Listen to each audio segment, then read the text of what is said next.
দাঁড়াও দাঁড়াও, আজ একটা মাছের ঝালের অসাধারণ রেসিপি দেখাবো। জানি তোমরা প্রত্যেক দিনের মাছের ঝোল বা ঝালের একই রেসিপি খেতে খেতে একদম বোর হয়ে গেছো। তো আমার এই রেসিপিটা অবশ্যই ট্রাই করো। মাছে প্রথমে নুন, হলুদ আর লাল লঙ্কা গুঁড়ো দিয়ে মাখিয়ে ভেজে নেব। এক্ষেত্রে কাতলা মাছ হলে কিন্তু রান্নাটা বেশি ভালো হবে।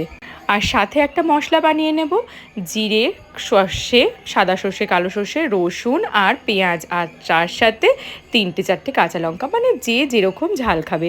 এরপরে কড়াইতে পেঁয়াজ ভেজে নিয়ে বেশ লাল লাল করে ভাজবে, কিন্তু তারপরে মশলাটা দিয়ে দেবো। এরপরে মশলা বাটা যে জলটা আছে সেটা দিয়ে দিয়ে মশলাটা ভালো করে কষিয়ে নেব। তার সাথে দেবো একটুখানি নুন, হলুদ আর কাশ্মীরি লঙ্কা গুঁড়ো।